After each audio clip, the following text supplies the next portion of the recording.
Hello, my name is John Meyer, and today we'll be doing a Toolbox talk on underground utilities. First off, before you dig on any site, you should be sure to locate all utilities by calling the National Diggers Hotline number 811. Areas that you want to be scanned should be outlined in white spray paint with precise instructions. Since there is a wait time on having requests processed and your site visited, you must plan this and call ahead of time. Wait times are different in every state. In Minnesota and in the Dakotas, it is 48 hours, and in Wisconsin and Michigan, it is 72 hours. Once you called and had your request processed, you can check the status of it by going on the one call center just on your cell phone. Once your site has been visited and the utilities have been located, there will be color-coded marks on the ground representing each utility. White is the area of proposed excavation. Pink is a temporary survey marking. Red is electric. Yellow is gas, oil, steam, or propane. Orange is communication lines.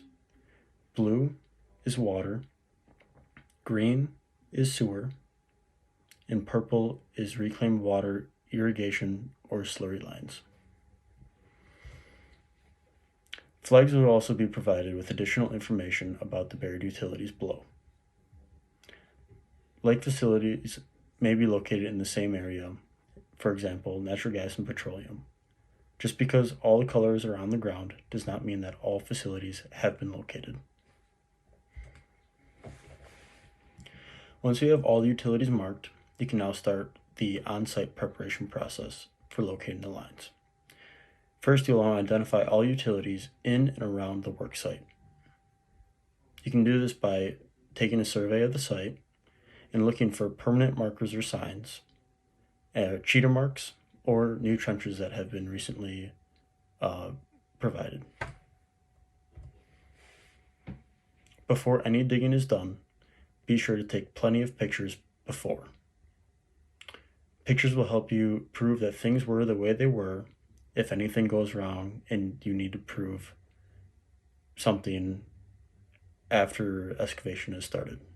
Once excavation is started, there isn't really much you can do. Prior to digging, there must also be a safety tailgate form filled out. A safety tailgate form is conducted prior to excavation to go over the safety digging practices and an emergency plan in case there is a release of natural gas. Once digging is started, you may use heavy equipment until you get within a certain distance of utilities. Now this depends on the state, on how close you can get to utilities. Wisconsin and South Dakota is 18 inches. Minnesota and North Dakota is 24 inches. And Michigan is 18 inches with a 48-inch caution zone. Once you reach these zones, you must hand dig until the utility has been located. Some key hand digging points. Hand digging should be done on an angle instead of direct down to decrease the potential for puncturing a line. And you should also try to use a prying motion with your shovel instead of a poking or downward motion to loosen hard dirt. When using heavy equipment, there are certain requirements that must be met. Number one, there must be a spotter when you're digging with a backhoe. They need to be able to see exactly where your bucket is going and make sure that you're not damaging anything that is not to be damaged. You also must expose the entire circumference of the line that you are digging around. You never want to scrape across the top of a line. There could be tees or something sticking off the line that you could pull right off the line if you pull a bucket across it. Once lines have been completely exposed, they must be supported.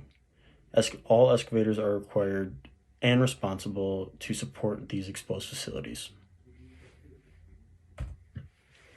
If you see any damage to the lines, you must report the damage.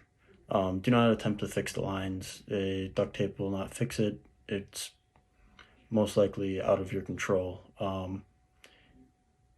If even if you cause the damage or if you just see it, please call and report. This is something that is very important. If you ever come across a gas valve, never attempt to operate it. Messing around with the valve could cause numerous customers to be affected by this. If you have gas in an area, in a residential area, you could potentially be cutting off gas to all houses in the area, or electric, or whatever it may be. It's never a good idea to play with something that you don't know how to operate. If you come across an unmarked line while digging, never assume that this line has been abandoned. It doesn't matter how old it looks, or whatever the case may be. Be sure to call and check that your location has been marked properly and that there aren't any other utilities that were unmarked. If there is damage to any gas lines, you should warn others to leave the area immediately. Turn off all equipment, no ignition sources. Do not operate any gas pipeline valves or try to stop the flow of the gas. Leave the excavation completely open and immediately call 911. Until the area is safe to return by safety officials, you need to stay away from the area. Natural gas is odorless, colorless, and tasteless. It's non-toxic, lighter than air, and mercaptan is added to make it smell. Propane is virtually odorless, non-toxic, heavier than air, and ethyl mercaptan is added to the liquid gas to make it smell.